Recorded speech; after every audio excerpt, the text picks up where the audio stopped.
Assalamualaikum teman-teman semua, balik lagi bersama saya Yanca Metua di channel yang membahas seputar investasi emas dan perak. Kali ini kita akan coba membahas atau review singkat tentang uang kuno ya. Tepatnya itu uang koin emas kerajaan Aceh. Dan ini dia penampakannya. Oke, kita buka. Nah, kebetulan saya baru punya 7 keping. Ini juga dapatnya secara tak sengaja pas kemarin pulang kampung ke Banda Aceh. Saya berbicara tentang uang koin emas atau perak, atau disebut juga dinar dirham, yang akhir-akhir ini lagi boom. Ternyata jauh-jauh hari nenek moyang kita sudah mempraktekkannya, bahkan sudah mencetak sendiri kepingan uang koin emas atau perak ini.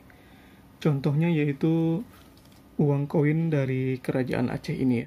Uang koin emas Aceh ini pertama kali dicetak dan dikeluarkan pada masa Kesultanan Samudra Pasai, itu di bawah pimpinan Sultan Muhammad Malik Az-Zahir, yaitu sekitar tahun 1297 sampai tahun 1326. Itu kurang lebih sekitar 700 tahun yang lalu. Jadi sudah cukup lama, tapi bisa dilihat sendiri ini kemilau emasnya masih tetap kinclong sampai sekarang. Yang namanya emas murni itu mau berapa tahun, mau terkubur berapa lama, tetap warnanya kinclong seperti ini. Uang koin emas Aceh ini disebut juga dengan sebutan dirham atau dirham. Ini salah satu mata uang yang sangat stabil dan kuat pada zamannya. Sampai para pedagang dari luar negeri seperti bangsa Eropa, Arab, Cina, dan India diwajibkan oleh Sultan untuk memakai uang ini dalam setiap transaksinya. Beberapa tahun yang lalu, sekitar tahun 2013, itu di kota Banda Aceh sempat dihebohkan oleh penemuan seorang nelayan yang sedang mencari ikan di muara sungai. Itu ditemukan ratusan keping koin emas kuno peninggalan Kesultanan Aceh ini. Itu ditemukan oleh penduduk di Kampung Pande di salah satu daerah di Banda Aceh. Beberapa koin yang ditemukan itu bertuliskan nama Sultan Alauddin Riayat Shah Al-Kahar. Kampung Pandi ini dulunya merupakan pusat perindustrian di Aceh. Di lokasi tersebut merupakan tempat kerajinan dan lokasi produksi berbagai macam produk, termasuk diantaranya memproduksi senjata. Oke, sekarang kita review koin-koinnya ini ya. Kalau kita perhatikan warna di koin ini berbeda-beda. Ada yang agak kekuning-kuningan. Ini seperti ini. Dia agak kuning. Dan ada yang agak kemerahan. Seperti ini. Ini warnanya beda, agak kemerahan. Itu terjadi karena bahan campuran logam untuk pembuatan koin ini berbeda-beda. Pada waktu proses pembuatannya tergantung pada masa pemerintahan rajanya. Ada yang campuran perak, sehingga warnanya lebih kuning. Ada juga yang campurannya tembaga, dan warnanya menjadi lebih merah. Sehingga menghasilkan warna yang berbeda-beda. Untuk dimensinya sendiri, koin ini mempunyai diameter yang berbeda antara 10 mili hingga 14 mili. Dan itu pun tergantung ketentuan pada saat pemerintahan raja siapa yang berkuasa, jadi cetakannya pun berbeda-beda.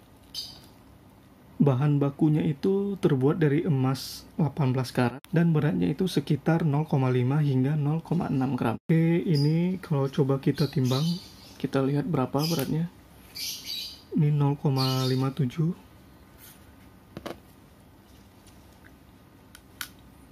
Nah, beratnya itu bervariasi antara 0,5 hingga 0,6 gram. Jika kita perhatikan ini ukurannya sangat kecil ya. Mungkin kurang lebih sama seperti ukuran dirhamnya IMN yang ukuran 1 danik atau 1/6 dirham. Coba kita bandingkan. Nah, ini dia. Bisa kita lihat hampir sama ya ukuran. Ukuran 1 keping koin emas Aceh ini dengan ukuran 1/6 dirham IMN. Huruf-huruf yang dicetak pada koin ini berbentuk timbul. Ini merupakan aksara Arab. Dan di dalam lingkaran ada titik-titik timbul, itu sebagai garis pinggirnya. Dan salah satu ciri khas dari koin Aceh ini adalah salah satu sisi uangnya terdapat tulisan As-Sultan Al-Adil yang memiliki makna raja yang adil. Nah, contohnya yang ini, yang paling bawah ini. Kalau kita perhatikan itu tulisannya As-Sultan Al-Adil. Sedangkan di sisi sebaliknya itu adalah nama sultan dari setiap sultan yang berkuasa. Contoh dari 3 koin ini, Kebetulan dari 7 koin ini saya cuma bisa baca 3 ini. Coba kita zoom, mudah-mudahan jelas. Dan ini kalau kita baca bertuliskan nama sultannya Al-Adin bin Ali bin Malik Az-Zahir. Nah, kalau yang lain ini kebetulan saya belum bisa membaca karena tulisannya juga sudah tidak beraturan ya. Mungkin kalau ada teman-teman yang bisa baca, mohon di komen di kolom komentar. 3 koin ini dicetak itu kurang lebih dari tahun 1537 atau sekitar sekarang itu berumur sekitar 483 tahun. Koin emas Aceh ini sekarang sangat sulit dicari dan sudah sangat langka. Dan ternyata koin emas ini banyak terdapat di luar negeri ya. Bahkan banyak diperjualbelikan oleh kolektor-kolektor di luar negeri sana. Harganya pun cukup mahal, seperti contoh di salah satu situs ini. Satu lot koin ini dijual seharga 600 euro atau sekitar 10 jutaan. Sungguh sangat disayangkan, barang-barang yang sangat bersejarah ini seharusnya harus kita selamatkan dan biar kita pun bisa bercerita kepada anak cucu kita nantinya. Terima kasih buat teman-teman atas waktunya menyaksikan video ini. Mohon komentar, like, share, dan subscribe-nya ya. Terima kasih. Assalamualaikum warahmatullahi wabarakatuh.